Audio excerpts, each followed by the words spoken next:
अस्सलाम वालेकुम। हम सूरह क़सस पढ़ रहे हैं, 20वां सिपारा है, उसी को कंटिन्यू कर रहे हैं। बिस्मिल्लाहिर्रहमानिर्रहीम। लेकिन हमने मूसा के बाद कई उम्मतों को पैदा किया, फिर इन पर मुद्दत तवील गुजर गई और ना तुम मदियन वालों में रहने वाले थे, इनको हमारी आयत पढ़ पढ़ कर सुनाते थे।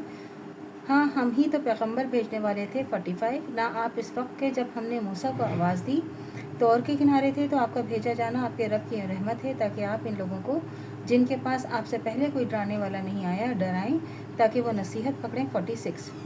अगर ये बात ना होती तो उन पर कोई मुसीबत आ जाती, ये सबब इनके अमाल के, तो ये यूँ कहते कि ए हमारे रब, तूने हमारी तरफ कोई रसूल क्यों नहीं भेजा ताकि हम इसकी पैरवी करते और मोमिनों में हो जाते, तो हम रसूल भी ना भेजते। 47। फिर जब उनके पास हमारी तरफ से हक़ आ पहुँचा तो कहने लगे जैसे कि मूसा को किताब मिली थी ऐसे ही उनको क्यों ना मिली। क्या जो किताब मूसा को दी गई थी उससे पहले उन्होंने इसके साथ कुफ्र नहीं किया। कहने लगे ये दोनों जादूगर हैं, एक दूसरे के मुवाफिक, और बोले हम दोनों को नहीं मानते। 48।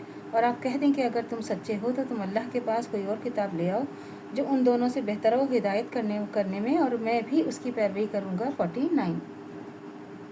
फिर अगर ये लोग आपकी बात कबूल ना करें तो आप जान लीजिए ये सिर्फ अपनी ख्वाहिशात की पैरवी करते हैं, और इससे ज़्यादा उनको और कौन गुमराह करेगा जो अपनी ख्वाहिश नफ्स की पैरवी करे बग़ैर इसके कि अल्लाह की तरफ से कोई दलील हो। बिलाशुबह अल्लाह ऐसे ज़ालिम लोगों को हिदायत नहीं देता। 50। और हम बराबर उनके पास हिदायत की बातें भेजते रहे ताकि ये नसीहत पकड़ें। 51। जिन लोगों के पास हमने इससे पहले किताब दी थी और इस पर ईमान ले आते। 52। और जब उनको कुरान पढ़कर सुनाया जाता है तो कहते हैं कि हम इस पर ईमान ले आए, बेशक ये हक़ पर है हमारे रब की तरफ से और हम तो पहले से ही फरमाबरदार थे। 53।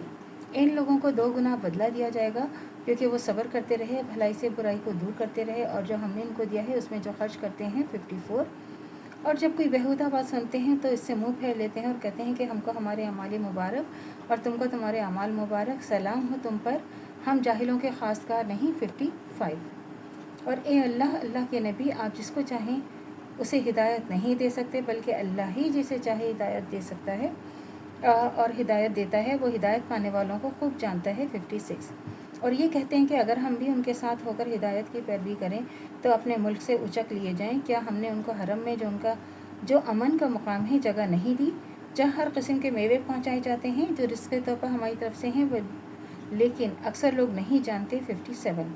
और हमने बहुत सी बस्तियों का हलाक कर डाला जो अपनी मशीयत पर फ़ख्र करते थे, सो ये उनके मकानात हैं जो उनके बाद आबाद ही नहीं हुए मगर बहुत कम और बहुत ही वारिस रहे। 58। और आपका रब बस्तियों का हलाक नहीं करता जब तक उनके बड़े शहरों में कोई रसूल नहीं भेजता जो हमारी आयतों को पढ़ पढ़ कर सुनाए, और हम बस्तियों का हलाक नहीं किया करते इस हालत में कि वहाँ के बाशिंदे जालिम हो। 59। और जो चीज़ तुमको दी गई है वो महज दुनिया की ज़िंदगी का फ़ायदा है और उसकी ज़ीनत है, और जो अल्लाह के पास है वो इससे बेहतर और बाकी रहने वाला है, क्या तुम नहीं समझते। 60। तो अल्लाह से दुआ करनी चाहिए जो हमारी ईमान है और तेदम तक़ाइम दायम रहे, ख़ात्मा बिल खैर ईमान पर हो। इजाज़त दीजिए। अल्लाह हाफ़िज़। मेरे चैनल को लाइक कीजिए, शेयर कीजिए, सब्सक्राइब कीजिए। शुक्रिया।